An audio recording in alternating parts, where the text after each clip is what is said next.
नमस्कार, मैं हूं गंगा प्रसाद। आजादी का पाठ सबने पढ़ा है। जिन्होंने नहीं पढ़ा है उनको हर साल 15 अगस्त और 26 जनवरी को पढ़ाया जाता है। लेकिन कभी आपने सोचा कि आजादी के 75 साल बाद भी उन लोगों को आजादी क्यों नहीं मिली जिनको सबसे ज्यादा जरूरत थी? क्या कारण है कि आज भी वो लोग दोयम दर्जे का जीवन जीने को मजबूर हैं? सच मानिए तो गुलाम भारत की आजादी में आज भी गुलामी बसती है। वो फिर चाहे राजाओं की बादशाहत का दौर रहा हो या फिर मुगलों की राजशाही रही हो और फिर अंग्रेजों के हाथों भारत का गुलाम हो जाना बताता है कि गुलामी भारतीयों के रग रग में बस गई थी। इस देश को सिर्फ संविधान और सबसे बड़े लोकतंत्र का चोला पहनाकर 1947 में आजादी का चोला पहना दिया गया, लेकिन उसकी सोच में आजादी नहीं बल्कि गुलामी का खून दौड़ता था और आज भी दौड़ता है। जिनको सिर्फ गोरे काले कहकर दोयम दर्जे का नागरिक कहते थे, उनके जाने के बाद काले अंग्रेज बन गए और उन्होंने उन पर राज करना शुरू किया जो पहले भी गुलाम थे और आज भी गुलाम हैं। इस बात को गांव के लोग बेहतर समझते होंगे। ज्यादा नहीं, करीब 10 से 20 साल पीछे मुड़कर देखते होंगे तो अपने परिवार की बादशाहत देख पाते होंगे। जैसे अंग्रेज भारत को छोड़कर नहीं जाना चाहते थे, वैसे ही आज वो जातियां भी अपना एकाधिकार क्षेत्र नहीं छोड़ना चाहती। जो लोग निचली जातियों में अपना आधिपत्य समझते थे, जिनको अपने बराबर नहीं बैठाते थे, जिनका छुआ खाते और पीते नहीं थे, उनकी औकात बताकर रखते थे, अपने एहसानों तले दबाकर रखते थे और इसका फायदा उठाकर उनकी माँ बहन सब करते थे। जातियों के जाल में फंसाकर हिंदुत्व का चोला पहनाकर इसलिए रखते थे ताकि दूसरे धर्मों के सामने वर्चस्व कायम रहे। इस वीडियो को पूरा देखिएगा। इतिहास से इस वर्चस्व की कहानी को जोड़ने की कोशिश करूंगा। इस कहानी को गुलाम, अंग्रेज, महात्मा गांधी, भगत सिंह और अंबेडकर के इतिहास काल से जोड़ूंगा और बताऊंगा कि अब बड़ी जातियां और छोटी जातियों के बीच टकराव की स्थिति क्यों आकर खड़ी हो गई। उन बड़ी जातियों में पंडित, ठाकुर, यादव और पटेल जैसी जातियां आजादी से पहले भी निचली जातियों को दबाकर रखती थीं, उनको आज भी चुनौती देती हैं। वैसे भारत को जानने और समझने वाले लोग बहुत बेहतर इस बात को समझते होंगे कि जिन जातियों के ज्यादा लोग जिन इलाकों में हैं, उनका दबदबा उन इलाकों में ज्यादा है। इस बात का ध्यान राजनीतिक पार्टियां अपने उम्मीदवारों को टिकट देने के दौरान खास तौर पर रखती हैं। लेकिन कड़वी सच्चाई है कि आज भी दलितों को गुलाम बनाकर रखने की मानसिकता बड़ी जातियों से नहीं गई है। उनको उनकी औकात दिखाने की कोशिश आज भी होती है। तभी तो गुजरात में दलित सैन्यकर्मी को घोड़ी चढ़ने से रोकने के लिए पथराव करना पड़ा। गुजरात में घोड़ी चढ़ने पर दलित की हत्या हो गई। मध्य प्रदेश में दलित दूल्हे के घोड़ी चढ़ने पर मारपीट हो गई। राजस्थान में तनी हुई मूछ रखने पर दलित व्यक्ति की हत्या हो गई। राजस्थान के बीकानेर में ही तनी हुई मूछ रखने पर दलित युवक को गोली मार दी गई और गुजरात में गरबा देखने पर दलित युवक की पीट कर हत्या कर दी गई। और यूपी में जब दलित बेटी से गैंगरेप की खबर सामने आई तो ब्राह्मण ठाकुर एकजुट होकर सरकार को संदेश देने लगे कि अगर हमारे खिलाफ सरकार गई तो समझ लीजिए आपकी सरकार का क्या हाल होगा।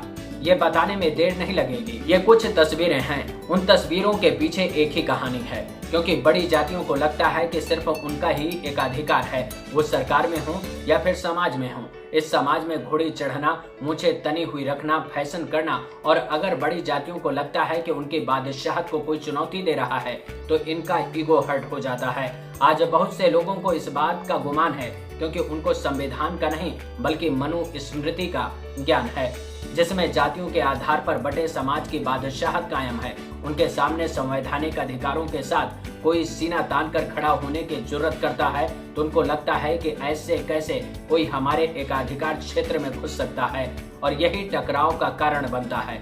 आपको याद है कि महात्मा गांधी कहते थे कि अगर कोई एक गाल पर थप्पड़ मारे तो उसके सामने दूसरा गाल बढ़ा देना चाहिए, और इसी गांधीवादी रास्ते पर निचली जातियां आज तक चलती आई हैं। उनको जब जब सताया गया तब तब उन्होंने दूसरा गाल बढ़ा दिया और उनके वर्चस्व के आगे घुटने टेकते रहे। लेकिन सोचिए कि गांधी ने उस थप्पड़ का जवाब क्यों नहीं दिया? क्या कारण रहा होगा कि गांधी को जब एक अंग्रेज ने गाल पर थप्पड़ मारा और अपने कंपार्टमेंट से बाहर निकाल कर फेंक दिया, इतना जलील होने के बाद भी गांधी ने जवाब क्यों नहीं दिया? इसके पीछे एक ही वजह है कि अंग्रेज भारत के हर नागरिक को दोयम दर्जे का समझते थे। तब वो जातियों के आधार पर भारतीयों के साथ दोयम दर्जे का व्यवहार नहीं करते थे, बल्कि वो सबको औकात दिखाते रहते थे।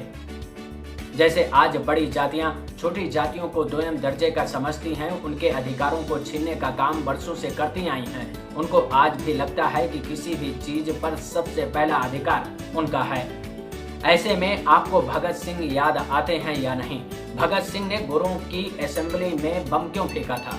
क्या वो अंग्रेजों को मारना चाहते थे, धमकाना चाहते थे, या फिर कोई नुकसान पहुंचाना चाहते थे? उनका मकसद क्या था? इस बात को बहुत से लोग जानते होंगे कि असल मकसद सिर्फ बहरे कानों तक अपनी आवाज पहुंचाना था, क्योंकि उनकी आवाज को बहरी सरकार सुन नहीं रही थी। ऐसे में उन्होंने सीधा टारगेट असेंबली को बनाया, धमाका किया और फिर सरेंडर कर दिया।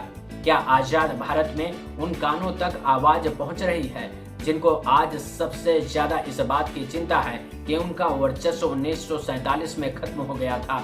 शायद नहीं। अगर ऐसा होता तो फिर टकराव की स्थिति में नहीं आते।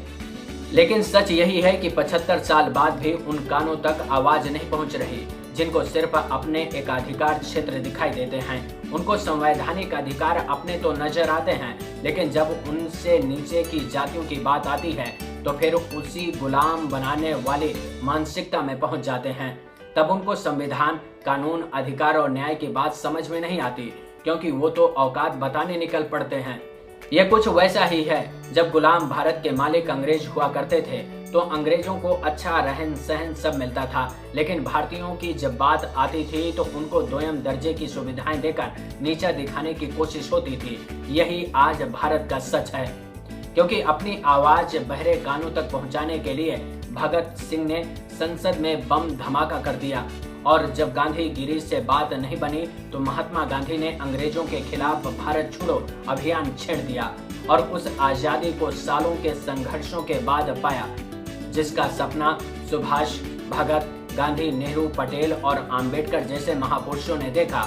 और आजाद भारत की संसद में कानूनविद बनकर डॉक्टर आम्बेडकर खड़े हुए, संविधान लिखा, हर किसी के अधिकारों की बात लिखी और स्वस्थ समाज के लिए शिक्षा को जरूरी बताया। इसलिए उन्होंने कहा था कि जिसे अपने दुखों से मुक्ति चाहिए उसे लड़ना होगा, जिसे लड़ना है उसे पहले पढ़ना होगा, क्योंकि ज्ञान के बिना लड़ने गए तो हार निश्चित है। आज इन्हीं के पथ पर वो समाज निकल पड़ा है जिसका सबसे ज्यादा आजाद भारत में शोषण हुआ है। आज वो शिक्षा के महत्व को समझने लगा है, उस शिक्षा के दम पर संविधान में लिखे अधिकारों की बात करने लगा है, जो अब उस समाज को अच्छा नहीं लगता जिन्होंने संविधान में लिखे अधिकारों को सबसे पहले अपनाया। उनके खिलाफ भी जो आज सामने से सीधे चुनौती दे रहे हैं। यही कारण है कि जब टकराव की स्थिति में आकर वो समाज आमने सामने आकर खड़े हो गए जो एक दूसरे के सामने खड़े नहीं होते थे। इनका रिश्ता कुछ ऐसा था जैसे राजा के सामने प्रजा खड़ी होती थी। मतलब तो समझ ही गए होंगे कि राजा अपनी गद्दी पर बैठता था और गुलाम प्रजा राजा के आगे नतमस्तक होती थी। लेकिन समय बदला तो राजाओं की राजशाही चली गई, रियासतों का नामो निशान मिट गया और गुलाम भारत आजाद हो गया। तस्वीर बदल गई, लेकिन इस बदलते दौर में एक और तस्वीर बदलनी बाकी है, और अब वो समाज इस बात को समझने लगा है, अपने अधिकारों की बात करने लगा है, जो खुद को आजादी के बाद भी गुलाम समझते आए हैं। अब उनकी बात सही मायने में करने के लिए उनके ही समाज से लोग खड़े होने लगे हैं, जिससे उनको दिक्कत होने लगी है, जिन्होंने उनके अधिकारों पर राज किया है। इस वीडियो में इतना ही, लेकिन वीडियो को लाइक करना, चैनल को सब्सक्राइब करना मत भूलिएगा। इस पर अपने विचार शेयर करेंगे तो हमको भी अच्छा लगेगा। इसके साथ ही मैं अपने सभी वीडियो टेलीग्राम में डालता रहता हूं, तो चैनल को ज्वाइन कर लेंगे तो मेरे हर वीडियो का नोटिफिकेशन आपको मिलता रहेगा। नमस्कार।